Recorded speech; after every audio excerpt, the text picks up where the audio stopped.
안녕하세요, 키연입니다. 오늘은 일본 남자에 대해서 얘기를 해보려고 해요. 일본 남자? 하면 어떤 이미지가 떠오르세요? 초식남. 근데 우리나라에서 알고 있는 그 초식남과 그 일본에서 통용되는 그 개념이 전혀 달라요. 우리나라에서 생각하는 초식남 남자 이미지가 어때요? 어떻게 생각해요? 결혼을 포기한 사람들, 아예 성 욕구를 죽이고, 그러니까 거의 자가 거세를 한 사람들. 그래서 그냥 히키코모리처럼 집에 있거나 여자를 만나서 연애를 할 그런 의지가 전혀 없는 사람들. 이렇게 알고 있잖아요. 근데 아니에요. 초식남은 좋아하는 사람도 있어. 연애도 하고 싶어. 근데 부끄러워서 다가가지 못하는 사람들이에요. 그러니까 부끄럼쟁이. 그리고 그 반대되는 개념이 뭐예요? 육식남. 사냥을 할 때 초식동물이 아니라 육식동물처럼 적극적으로 대시를 하는 거예요. 이탈리아 남자처럼. 마음에 드는 여자를 발견했다. 바로 들이대는 거지. 아주 적극적으로. 하지만 초식남은 어때? 마음에 드는 여자가 나타났어. 마음에 든다 하고 티를 안 내. 내가 얘를 좋아하는데 티를 전혀 안 내면 상대방이 어떻게 그걸 알 수가 있어요. 그냥 티를 전혀 안 내고 주위만 맴맴맴맴맴 도는 거예요. 연애할 마음은 있는데 용기가 없는 거야. 연애를 포기한 사람들이 아니에요. 근데 대체적으로 일본은 육식남보다 초식남의 비율이 훨씬 더 높은 것 같아요. 그러니까 어때? 이 일본 남자랑 썸을 타. 이 남자 입장에서 썸을 타. 근데 여자는 그게 썸인지 뭔지 우정인지 모르는 경우가 굉장히 많아요. 그래서 대부분 친구 관계에서 자연스럽게 연인으로 넘어가는 그런 코스를 밟죠. 그래서 연인이 되는데 시간이 좀 걸려요. 그리고 연락에 관해서도 정말 할 말이 많은데 일본은요, 연애를 할 때 있잖아요. 만나서는 막 서로 좋아, 막 그랬니? 하면서 너무 좋은데 연락은 절대 안 해요. 연락을 잘 안 해. 그냥 용건이 있으면 용건에 대해서 말하고 언제 어디서 만나자, 데이트. 아니면 나 지금 집에 들어왔어. 밥 먹어? 일어났어. 출근해. 막 요 정도밖에 대화를 안 해요. 우리나라 같은 경우에는 카톡을 막 2시간, 3시간만 안 해도 난리가 나잖아요. 일본은 2일, 3일 안 해도 돼요. 걱정을 안 해. 무소식이, 희소식이겠거니. 자기 일 하느라 바쁘겠거니. 그냥 이렇게 생각을 한다니까요. 그리고 오히려 연락을 많이 하잖아요. 자주 막 하루 종일 막 해. 뭐 해? 이러면서 연락을 하잖아. 그러면은 얘네는 민폐라고 생각을 해요. 왜냐면 이 사람도 분명히 자기 할 일이 있을 텐데 그 할 일을 해야 되는데 계속 방해를 하는 거니까 민폐라고 생각을 해요. 그래서 연락을 잘 안 해요. 저는 이 연락에 관해서는 일본 스타일인 것 같아요. ENTP거든요. 하루 종일 막 연락을 해가지고 너 어디니? 뭐 했니? 뭐 사진 좀 보내줘. 이러면서 증거자를 막 감시당하는 기분 들고 너무 힘든 거예요. 근데 솔직히 뭐 내가 어디를 갔다 사진으로 막 증거 자료를 막 사진을 찍어서 보내라 이런 사람들 보면은 상대방을 못 믿는 사람들은 있잖아요. 대체적으로 자기가 그런 경험이 있는 거야. 자기가 방을 펴봤으니까 자기가 뭐 한다고 거짓말을 해놓고 여자를 만나러 가거나 이런 거짓말을 해봤던 경험이 있기 때문에 상대방 여자에 대해서도 의심을 하고 계속 막 집착을 하는 거거든요. 연락에. 그래서 저는 한국 남자친구를 만날 때 연락 문제 때문에 미쳐버리는 줄 알았는데 맨날 싸웠는데 일본 남자들은 아예 애초에 애들이 민폐라고 생각을 하고 안 건드리니까 너무 좋더라고요. 이 점에 있어서는 ENTP인 내 성향이 너무 잘 맞았다. 저는 제 시간도 굉장히 중요하거든요. 방해받지 않을 시간. 그리고 일본 남자는 화를 잘 안 내요. 이 말싸움, 언쟁이 있잖아요. 그래도 끝까지 그 개싸움까지 가지 않아. 그 진흙탕 싸움까지 가지 않아. 그냥 내가 노력할게 이러고 자기가 막 하고 싶은 말이랑 전혀 다르지만 그걸 꾹꾹 참아놔요. 우리가 흔히 싸울 때 시시비비 누가 잘못했냐 이거를 따지면서 정말 잘잘못을 가리면서 싸우잖아요. 근데 아무리 싸워도 이게 결론이 안 난다. 그럴 때는 남자가 말을 딱 끊고 다른 화제로 돌려버리거나 대화를 안 해요. 내가 잘못했어 아니면 내가 노력할게 이러고 그냥 치워버려요. 문제 해결을 보려고 하지 않고 그냥 덮어버려요. 그리고 자기가 꾹 삼키고 말아. 그래서 아마 일본 남자들 사이에서 그런 이미지가 있어요. 한국 여자들은 기가 세다. 왜냐면 끝까지 시시비비를 따지기 때문에. 네, 보통 일본 여자 같은 경우에는 어느 불편한 상황이 생겼다 하면은 그래 하면서 자기가 먼저 굽히고 들어가는데 일본 남자가 한국 여자를 만나면 자기가 굽힐 수밖에 없잖아. 그러니까 한국 여자가 기가 세구나 이런 말이 나올 수밖에 없는 거예요. 이게 문화 차이인 것 같아요. 일본 남자가 너무 보수적이고 마초다 막 이런 얘기가 있는데 이게 제 생각에는 한국 여자한테는 안 맞아. 백날 맞추면 뭐야 이쪽이 더 센데 그래가지고 오히려 한국 여자가 강하기 때문에 남자가 기어 들어가. 마초 성향이 안 나와요. 마초 성향이 전혀 CR도 먹히지 않는 거야. 그리고 요새 다나카상이 굉장히 핫하잖아요. 일본에는 그 다나카상 스타일의 머리 샤기컷 알죠? 샤기컷을 한 남자들이 많아요. 이게 도쿄 시내에 걸어 다니나 보잖아요. 남자들이 샤기컷한 남자들도 많고 아닌 남자들도 많은데 샤기컷에 되게 왜소하고 키도 좀 작아요. 한국 남자랑 비교하면 키가 좀 많이 작아요.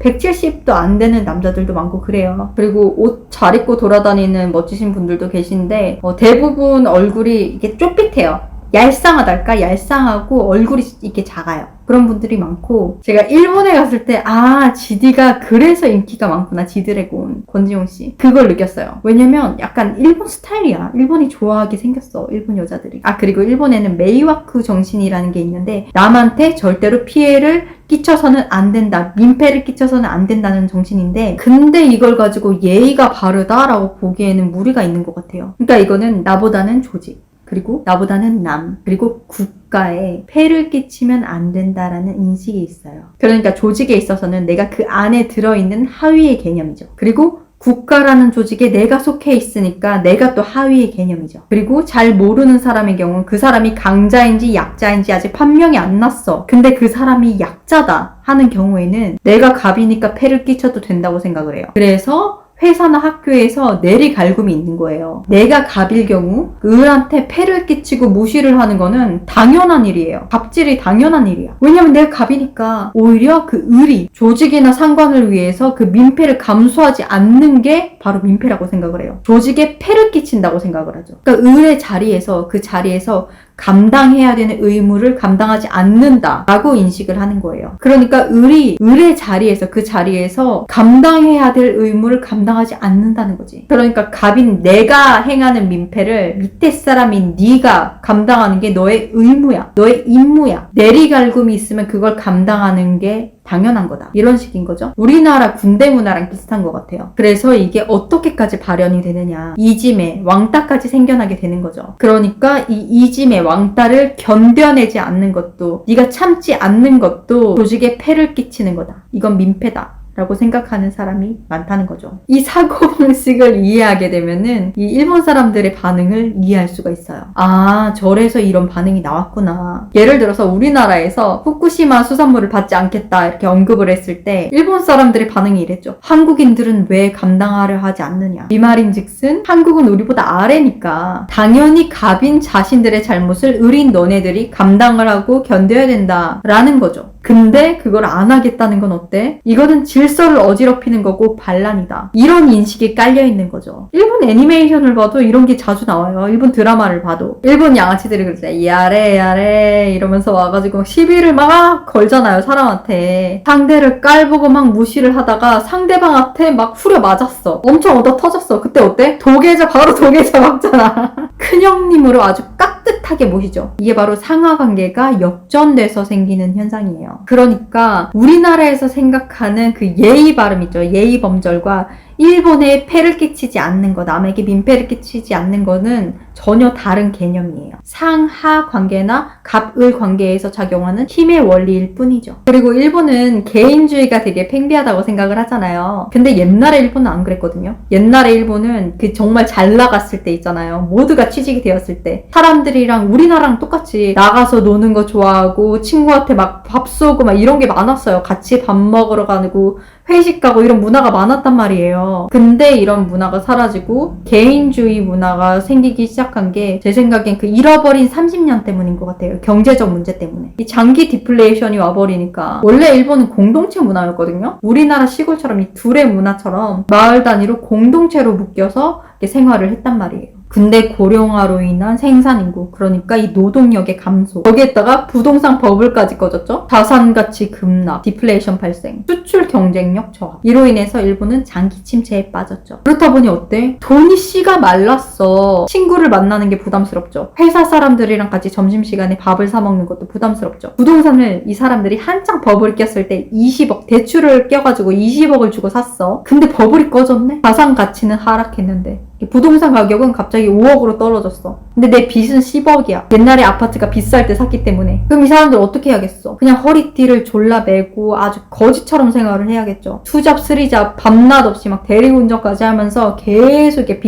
평생을 빚을 갚아 나가는 거예요. 점심에 동료랑 어떻게 밥을 사 먹어? 편의점 가서 삼각김밥 하나 사 먹거나 도시락을 싸다니거나 1일 1식밖에 안 하는 거지. 그러다 보니 어때? 혼밥이 잦아지고 주변 사람들과 유대가 끊어지죠. 경제적인 문제 때문에 고립이 되는 거예요. 결국 개인주의 사회가 됩니다. 한국도 이 초입에 들어왔는데요. 제가 늘 그랬잖아요. 일본은 한국의 미래다. 한국의 미래를 보고 싶으면 일본에 가서 미리 보고 오면 되는 거예요. 왜냐면 한국은 늘 일본의 전철을 밟아요. 앞으로 우리나라도 개인주의가 팽배해질 거고 일본 젊은이들 중에서 연애 경험이 없는 사람의 수가 거의 80%, 70%, 80%가 넘는다고 해요. 한국도 이렇게 되겠죠? 남성의 거세화가 시작이 됩니다. 결혼을 하지 않겠다. 자발적으로 결혼을 하지 않겠다. 자발적으로 연애를 하지 않겠다. 라는 비혼주의가 팽배하게 될 거라고 생각이 됩니다. 나 일본 남자 얘기하다가 또 사회현상 얘기하고 있어. 정신 차려야지. 그리고 또 어떤 게 있냐. 일본에는 시집살이가 없어요. 전혀 간섭을 하지 않아요. 우리나라처럼 시집에 가면은 그 며느리가 일을 하는 게 아니고 손님 대접을 받아요. 일 안 시키고 앉아있으라고 그러고 그냥 음식을 주는 거야. 손님처럼 손님 맞이하는 것처럼 대접을 해준대요. 그리고 일본 남자랑 사귀면 좀 약간 속이 터지는 경우가 있는데 그게 뭐냐면 우리나라의 경우에는 어렸을 때부터 조기 교육이 엄청 많이 들어가잖아요. 남자들을 엄청 많이 조련을 해놨잖아. 사회적으로. 여자는 약자다. 여자는 찬데 안 치면 안 된다.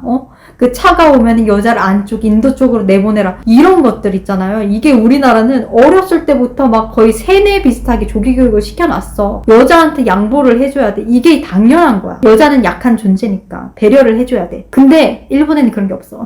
음식점이나 카페에 갔을 때 대부분 그 여자를 안쪽에 폭신폭신한 소파 자리에 앉게 하고 남자는 딱딱한 의자, 나무 의자에 앉잖아요. 근데 일본은 남자 자기가 폭신폭신한 의자에 가 있고 여자들이 딱딱한 의자에 앉아 있는 경우가 많아요. 그런 걸 많이 볼 수 있어요. 근데 이걸 욕하거나 비난할 필요가 없는 게 우리가 가르쳐주면 돼. 하나하나 알려주면 되는 거야. 왜냐면 얘네가 한 번도 사회에서 그리고 학교에서 이런 걸 배워본 적이 없는 거야. 우리 한국에선 당연하다고 이렇게 여자들이 배려를 받는 일이 많잖아요. 일본에선 그런 게 전혀 없기 때문에 하나하나 알려주면 되는 거예요. 그리고 일본에는 남존여비 사상이 뿌리 깊게 깔려 있어요. 여자들이 스스로를 남자보다 낮춰. 아무리 여자 상사랑 부하 남직원이랑 밥을 먹으러 갔어. 그래서 고기를 구워. 그러면 어떻게 하는지 알아요? 여자 상사가 무릎을 꿇은 채로 고기를 구워서 남자 직원한테 올려줍니다. 그리고 남자 부하 직원은 그냥 그 고기를 받아 먹어요. 왜냐면 일본에서는 여자가 양반다리를 절대로 할 수가 없어요. 그거는 정말 이렇게 다리를 벌려가지고 아무튼 되게 야하다고 생각을 하고 양아치? 불량한 자세라고 생각을 하기 때문에 여자들이 바닥에 좌식 문화가 있는데도 불구하고서 앞바다리를 안 하고 무릎을 꿇고 앉거나 아니면 인어공주 자세 있죠. 이렇게 옆으로 이렇게 앉는 거.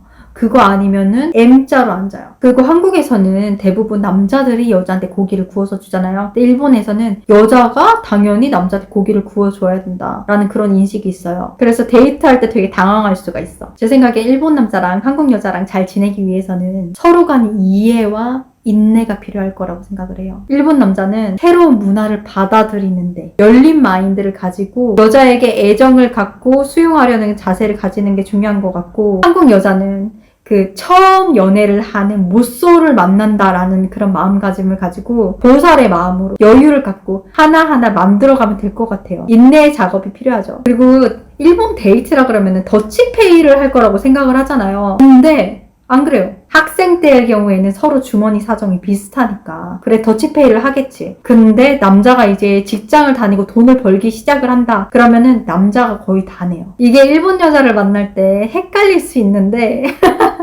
이게 데이트를 가잖아요. 그래서 일본은 더치페이겠지 이 생각을 하고 일본 여자를 만날 때 더치페이를 한다. 계산을 하는 순간 여자가 지갑을 꺼내긴 해. 근데 이때 눈치 없게 여자가 돈을 내게 만드는 거는 예의가 아니다 이렇게 생각을 해요. 그냥 신용만 하는 거야. 근데 당연히 남자가 사는 거야. 이런 마인드예요. 근데 그거를 캐치를 못하고 여자가 지갑을 꺼냈네. 더치페이를 하겠다는 뜻이구나. 역시 일본 여자 최고야. 쓰신용. 이렇게 생각할 수 있는데 아니라니까. 그냥 신용을 하는 거야. 내가 낼까? 이런 신용을 내는데 그걸 맞고 남자가 내는 게 그게 매너라고 생각을 해요. 무슨 말인지 알겠어요? 남자가 직장을 다닌다 하면은 남자가 거의 다 내요. 한국 한국 여자가 일본 남자를 만나는 경우는 거의 어학연수를 가서 만나는 경우가 많아요. 교환학생으로 간다거나 동양인끼리 뭉치게 되는 그런 게 있어요. 특히 한국이랑 일본이랑 되게 잘 맞고 또 중국이랑도 잘 맞고 홍콩, 대만 이런 애들이랑 되게 잘 만난단 말이에요. 그렇게 해서 같이 어울리다 보면은 감정이 쌓이겠죠. 그러다 보니까 연분이 나고 그래서 나중에 사귀다가 결혼까지 하게 되는 경우가 많은데, 그런데 결혼을 해서 이제 일본에 가서 이 남자의 나라에서 살아야 돼. 그럼 진짜 일본어가 필요해요. 왜냐면 영어가 안 통해. 아무런 언어가 통하지 않아. 일본어. 오직 일본어. 근데 다행인 게 우리나라 사람한테는 일본어가 쉽잖아요. 그렇게 유창하게 하기까지는 시간이 오래 걸리지만 그래도 간단한 의사소통하는 데는 그런 걸 배우기에는 한 6개월이면 족하다고 생각을 해요. 음식점 가서 주문하기 막 이런 거 말이에요. 병원 가기 이거 말고 병원 가기는 난이도잖아, 그치? 아무튼 한일 커플들이 많이 늘고 있는데 예쁜 사랑 하셨으면 좋겠습니다.